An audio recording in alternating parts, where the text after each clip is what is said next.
일본이 개인정보 유출에 따른 행정지도라는 명목으로 라인을 실질적으로 만들고 키운 네이버의 지분을 빼앗는데 혈안이 되어 있습니다. 네이버와 5대5로 지분을 나눠 가진 야후재팬 역시 상당히 적극적이죠. 이런 상황에서 우리 정부는 별다른 입장을 내놓지 않고 있다가 여론이 악화되니까 뒤늦게 강경 대응하겠다는 입장을 내놨습니다. 근데 뭐 구체적으로 어떻게 하겠다는 건지는 아직 불분명합니다. 여론 악화의 계기는 단순합니다. 일본이 우리나라 강제노동 배상 판결 때문에 미쓰비시 같은 한국 진출 기업의 재산을 우리가 압류하려고 하니까 강력히 대응하고 나섰던 것과는 다시 한번 하겠습니다. 이게 계속 버벅거리게 되네요. 일본이 개인정보 유출에 대한 행정지도라는 명목으로 라인이라는 모바일 메시징 앱을 실질적으로 만들고 키운 네이버의 지분을 빼앗는데 혈안이 되어 있습니다.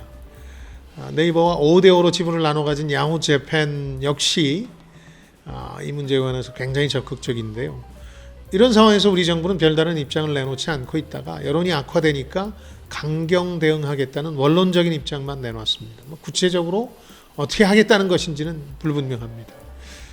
여론 악화의 계기는 단순합니다. 일본이 우리나라의 강제노동 배상 판결 때문에 미쓰비시 같은 한국 진출 일본 기업의 재산을 압류하려고 하니까 강력히 대응하고 나섰던 것과 대응되는 거 아니냐, 비교된다, 뭐 이런 지적들이 나온 거죠. 그러니까 일본은 자국 기업의 재산권을 보호하려고 애쓰는데 우리는 우리 기업 재산권을 보호 안 하느냐, 이런 지적들이 잇따르니까 강경 대응한다, 이런 공식 성명이 나온 거죠.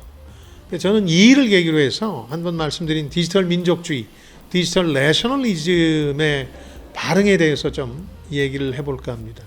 누구는 사이버 혹은 인터넷 내셔널리즘, 민족주의라고도 하는데 사이버나 인터넷을 쓸 때는 조금 뉘앙스가 다르다고 보시면 될 것 같아요.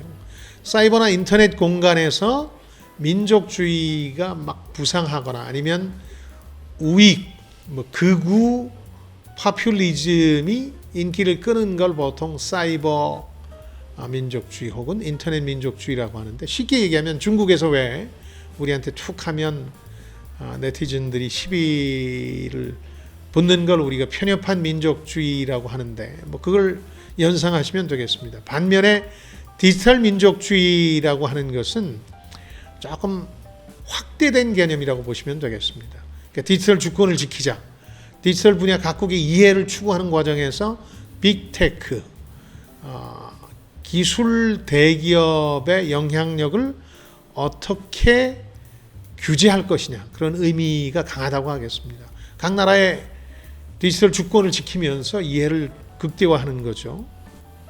한번 자세히 설명드린 유럽연합의 디지털 관련법 시리즈 2개가 나왔습니다만 이런 게 대표적인 얘기겠고, 또 미국에서는 얼마 전에 바이든 대통령이 서명한 틱톡법, 그러니까 유예 기간을 두되 중국 자본이 가진 틱톡의 지분을 팔아라, 미국민들의 정보를 다루는 소셜 미디어니까 그런 요구를 한 것이고요. 일본의 네이버 라인 지분 판매 요구도 비슷한 맥락입니다. 참 희한한 게 이런 요구를 하는 게 터무니없이 보이죠. 그래서 과거에는 중국이나 러시아 같은 글쎄 무례한 국가라고 그럴까요? 로우 컨트리가 해왔던 일인데, 그런 나라들만 그런 게 아니라 얼마 전까지 자유무역을 옹호해왔던 서구 민주주의 국가, 서구 자유시장 경제 국가들이 이런 흐름을 주도하고 있다는 게 역설적입니다. 물론 일본과 차이는 있습니다. 이런 나라들은 입법을 통해서 강제하죠. 유럽연합이나 미국 역시 마찬가지입니다. 반면 일본은 더 노골적으로 법까지도 필요 없다, 행정지도라는 편법까지 동원해서 지분을 강탈하려 하고 있습니다. 문제는 이 디지털 민족주의라는 게 세계적인 흐름이고, 이에 대한 대비를 우리 정부가 하고 있느냐, 이게 이제 관건일 텐데요. 연속성 있는 정부라는 관점에서 보면 준비나 실행이 아예 없었다고 볼 수는 없습니다. 공정거래위원회, 공정위를 중심으로 해서 애플의 인앱 결제 방식을 바꾸고 구글의 과징금을 물리고 이런 정책들을 펴왔죠. 향후의 방향도 어느 정도는 서 있는 편입니다. 근데 일본의 이런 조치처럼 대놓고 강탈 행위를 하는 것에 비하면 공정거래 하자거나 혹은 경쟁을 유도하겠다는 건 한계가 있는 정책들입니다. 더욱이 이번 정부는 미국과 일본과의 일종의 굴종 외교라고 할까요? 삼국 간의 실질적 위계를 인정하는 듯한 외교를 해왔습니다. 그래서 우리 기업들 피해를 나서서 막지도 못하는 상황이 되고 말았죠. 여론이 극히 악화될 때 성명 정도에 발표할 수 있겠습니다만 정말 대놓고 나서서 일본과 미국에 맞설 수 있겠느냐.